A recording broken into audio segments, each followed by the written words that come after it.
Hello everybody, I'm here to reveal to you now the effect called X-Finger, um,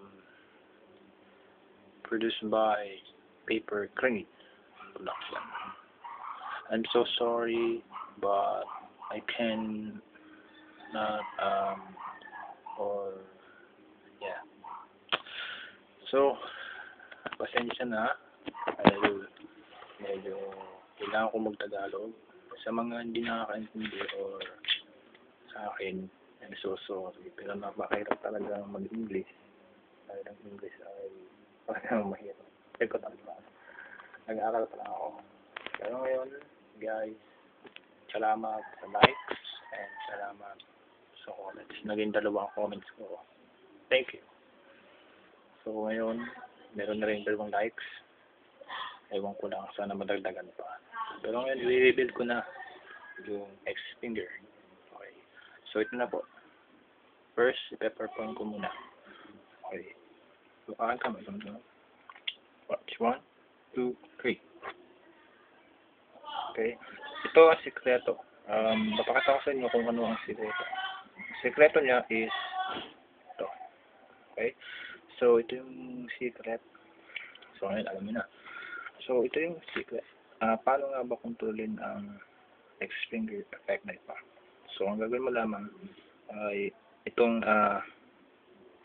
gimmick ay tatago mo doon sa likod na ring finger, okay? Tatago mo siya. Cover, i-stretch mo yung middle finger, then ipato mo yung index, okay? So, ito na siya. Yeah, ito lang yan. Huwag mo lang ipapakita masyado yung gimmick. So, ito yung gimmick ba? So, itatago mo lang siya. Ganyan. Then, ito na yung ito. Sorry. So, paano nga ba kontrolin ang effect nito? So, una, i-shake mo siya ng papunta ng kanan. Ito.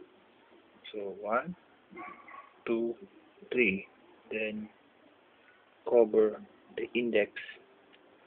This first gimmick, cover mo yung index finger mo. Then, sa cleanup o yung examinable ng spectator or audience, papakita mo yung daliri mo dito. Then, pakita mo yung likod. Okay? Sa first examine or first performance, ang cleaning nito is pakita mo yung top, then yung likod. Napaka-simple lang. Kaya, ito yung gimmick ko. So, sana magustuhan nyo. May get 3 minutes or 4 minutes in video. So, thanks po sa mga nag-likes at comment. So, hanggang sa muli. Paalam.